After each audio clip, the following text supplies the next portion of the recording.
So my abuse was mostly majority like emotional, spiritual, psychological, and a bit there of mental torture and torment from my past mistakes, because this person knew a lot about my past, because they knew me from even the previous person that I was with. And so they basically, I could say, studied me for close to 10 years, because the previous relationship prior to being with them lasted about 10 years. So basically during this time, he was stalking me secretly, he was studying me, he was reading me, and so many other things that he confessed to me he did when I was with him now in the relationship. And he was like, those days I was just studying you. And for one moment there, for me, he never existed.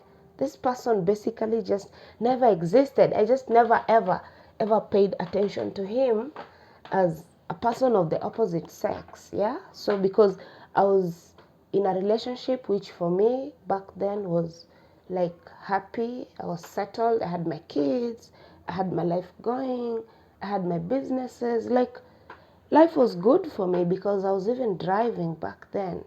So I never felt that I lacked anything. So that's why I could not look onto a person of the opposite sex like in any other way other than just maybe a brother, a friend, just there. And for me, it was like what I was made to understand from the beginning of the relationship I was having with the person I was with previous to him was that they are related. That is what I was told. So actually, that information for a person like me would put a very huge wall between me and that person. So during those days that I was with the person I was previously with, prior to him, he was basically studying me. He would stalk me secretly, things he confessed to me when now he was in the relationship when we were together. These are things I never really knew were happening around me, because he would come around so often to visit the person I was with. I thought they were just friends, yeah, just visiting each other. But he later on confessed that he was actually coming to see the person I was previously with because of me. Like he was using him to see me. And when I was with him, he narrated to me so many stories from my past, which I remember so well. He would even describe my dressings. He would describe, he would go into very extreme details to describe me, even my physical appearance and posture, and so many tiny details, things that I never even realized or noticed about myself.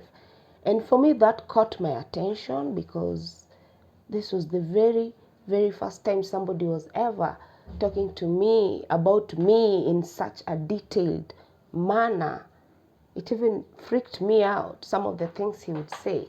So guys, this is my story with narcissistic abuse, and I said I want to give it a comic theme and play around with it because I don't want it to sound like a sad narration, just to avoid the negativity that it might bring about. Yeah, because I'm really trying to narrate this experience the best way I can without appearing or sounding vengeful or bitter or like somebody that still has a lot of unforgiveness in them, or somebody that is just out to tarnish a person's reputation or name or character and all that. So I'm avoiding all that by just sounding like raw and blunt.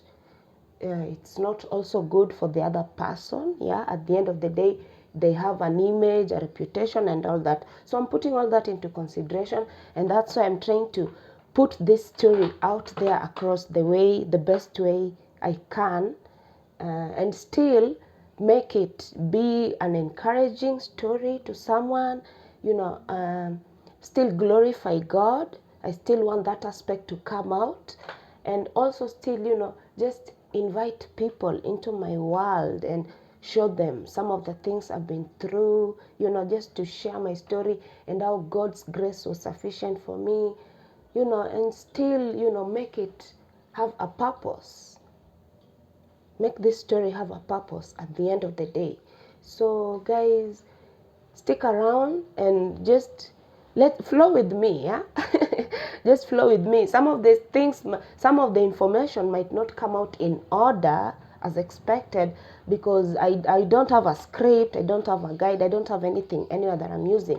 I just want to make this as a true and real storytelling as possible, as much as I can, and still make it entertaining. Yeah, we still have to have that happy part of it and still make it interactive. I want to involve you guys too, so please, I ask you, gather around here, let's have fun with this, because there are also some fun parts to my story, like really comedy, real comedy. We'll be rib cracking here, we'll be cracking our ribs in here too on the same note. So just let us just go baby steps, one step at a time. It's a long story, it's a lot involved, a lot, yeah. And it's a nice story. I wanted to write a novel, but I said, let me first give a listening to my people, to my audience first. Then from there, I know to put it into a novel now will be much easier, because it's a very intriguing and compelling story. It will keep you guys glued, yeah? Because some of the things I encountered, I endured, I went through are just bizarre, I can say. So I'm with you guys. I'll come back. I love you all. I send you a kiss as usual. This is my signature.